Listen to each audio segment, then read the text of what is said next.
आज मैं एक नए विषय को लेकर के, एक नए टॉपिक को लेकर के आप लोगों के बीच आया हूँ।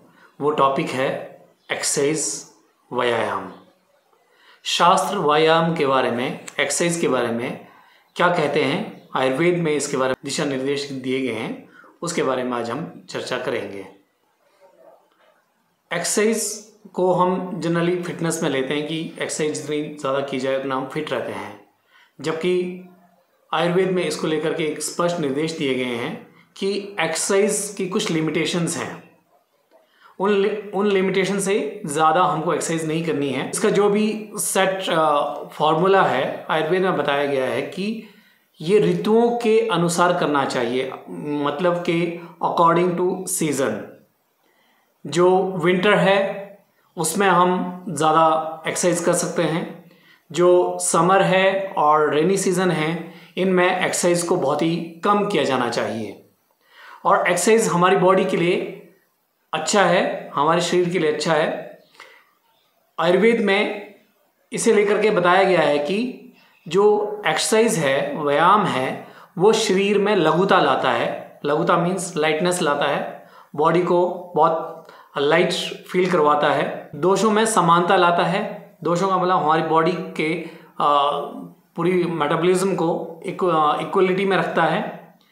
अग्नि को बढ़ाता है, भूख को बढ़ाता है और दुख को सहने की क्षमता देता है। दुख का मतलब यहाँ पे दोनों तरफ का दुख है। फिजिकल जो हमारी स्ट्रेंथ है उसको भी बढ़ाता है, साथ साथ में मेंटल को भी हमारी इंक्रीज करता है, मेंटल स्ट्रेंथ को भी इंक्रीज करता है।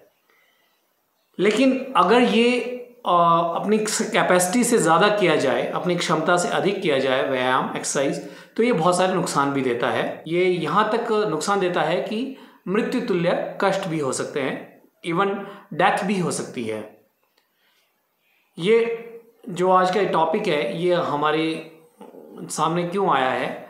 हमारे एक पेशेंट है, वो हमारे पास आए और उन्होंने हमें कहा कि मैं जिम जाती हूँ, सब कुछ करती हूँ, फिर भी मुझे बहुत ज़्यादा फटीग होती है, रात को नींद नहीं आती है, लोअर एक्सट्रीमिटीज़ में बहुत पेन रहता है, अनईजी फील करती हूँ, इस तरह की बहुत मुझे प्रॉब्लम्स रहती है।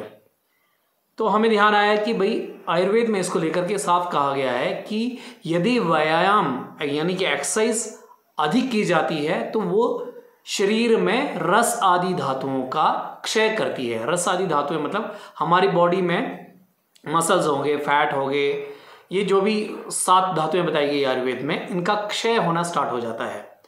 तो यदि हम ज़्यादा एक्सरसाइज करते हैं तो ये हमें नुकसान देता है। अगर हम इसको एक लिमिट में रह कर करते हैं, अपनी बॉडी के अनुसार और मौसम के अनुसार और उस सीज़न के अनुसार, जिसको हम ऋतुचर्या कहते हैं, उसके अनुसार अगर हम एक्सरसाइज को करते हैं तो बॉडी में स्ट्रेंथ आती है। आयुर्वेद में इसके लिए साफ बताया गया है कि हमें बॉडी में, हमारी बॉडी की कितनी स्ट्रेंथ है ये हमें कैसे पता चलता है। ये पता चलता है जब हम व्यायाम स्टार्ट करते हैं, एक्सरसाइज स्टार्ट करते हैं, तो जितने व्यायाम से, जितनी एक्सरसाइज से हमारे माथे पे और गर्दन पे पसीना आता है वो हमारा अर्धबल है। अर्धबल मतलब वो हमारी हाफ स्ट्रेंथ है। तो यूजुअली ये बताया गया है कि हाफ स्ट्रेंथ तक ही हमें एक्सरसाइज करनी चाहिए और धीरे धीरे एक्सरसाइज को इस स्ट्रेंथ पे हम डेली करते रहेंगे तो हमारी स्ट्रेंथ बढ़ती ही जाती है। तो ये बढ़ती ही जाएगी, तो जिस हिसाब से हमारी स्ट्रेंथ बढ़ती है उस हिसाब से हम इसकी एक्सरसाइज को बढ़ा सकते हैं। लेकिन रेनी सीजन और समर सीजन, इन 2 सीजन्स में हमें इस स्ट्रेंथ तक भी एक्सरसाइज नहीं करनी चाहिए। हमें बिल्कुल हल्का लाइट एक्सरसाइज करनी चाहिए, क्योंकि आयुर्वेद में इन 2 सीजन्स में ये कहा गया है कि हमारी जो स्ट्रेंथ है वो ऑलरेडी ही बहुत कम होती है। ज़्यादातर देखने में ये आता है कि लोग जब ग्रीष्म ऋतु आती है, समर सीजन आता है, तो वो अपनी मॉर्निंग वॉक बढ़ाते हैं, अपनी एक्सरसाइज बढ़ाते हैं और ज़्यादातर लोग इसमें ही अपनी एक्टिविटीज़ को बढ़ाते हैं और विंटर में बहुत ही डम पड़े रहते हैं। जबकि आयुर्वेद में ये कहा गया है कि रेनी सीजन और समर सीजन में आपको एक्सरसाइज बहुत ही कम करनी चाहिए। एक बात को लेकर के और इसमें ये कहा गया है कि एक्सरसाइज कब करनी चाहिए? हम अपने समय के अनुसार देखते हैं कि हम कब फ्री हो रहे हैं तो जिम चले जाते हैं। जैसे कि शाम को ऑफिस से आने के बाद चलो इवनिंग टाइम में जिम करते हैं। आयुर्वेद में इसको लेकर के निर्देश दिए गए हैं कि जो दिन है इसको 3 कालों में बांटा गया है, कफज काल, पित्तज काल और वातज काल। कफज काल होता है मॉर्निंग, अर्ली मॉर्निंग का जो टाइम होता है वो कफज काल होता है। दिन का टाइम जो होता है वो पित्तज काल होता है। जो इवनिंग और रात का समय होता है ये वातज काल होता है। तो कफज काल में व्यायाम करना बहुत ही उत्तम बताया गया है, क्योंकि उस वक्त हमारी स्ट्रेंथ बॉडी में बहुत ज़्यादा होती है। उस वक्त अगर व्यायाम किया जाए तो आपको पॉजिटिव बेनिफिट्स मिलेंगे। अगर पित्तज में किया जाए तो आपका पित्त वृद्धि हो जाती है और उसकी वजह से भी डिजीज होती है। और वातज काल में किया जाए तो 100% जो वातज काल में इवनिंग टाइम में जो ज़्यादा एक्सरसाइज करते हैं उनको लेटर एजेस पे उनको जॉइंट पेन जैसी प्रॉब्लम होती है, अस्थमा जैसी प्रॉब्लम्स हो सकती है। तो वात वृद्धि की वात व्याधियाँ जो भी वात दोष के कारण जो व्याधियाँ होती है, जैसे जॉइंट पेन होगी, अस्थमा हो गया, ये सब बढ़ जाती है धीरे धीरे अगर वातज काल में हम एक्सरसाइज करते हैं। तो एक्सरसाइज का बेस्ट टाइम जो है वो मॉर्निंग आवर्स है, और वो भी आपको अपनी स्ट्रेंथ के अनुसार करना है।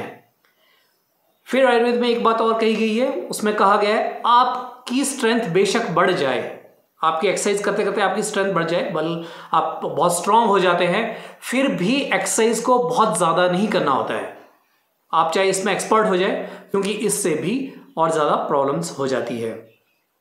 कुछ लोगों को एक्सरसाइज नहीं करनी चाहिए। उनमें से हैं जो लोग बहुत ज़्यादा अधिक चलते हैं, जिनको बहुत ज़्यादा अधिक बोलने का काम है, और जो लोग ज़्यादा सेक्सुअल एक्टिविटी में इन्वॉल्व रहते हैं, उनको भी एक्सरसाइज को अवॉइड करने को कहा गया है कि उनको भी एक्सरसाइज ज़्यादा नहीं करनी चाहिए।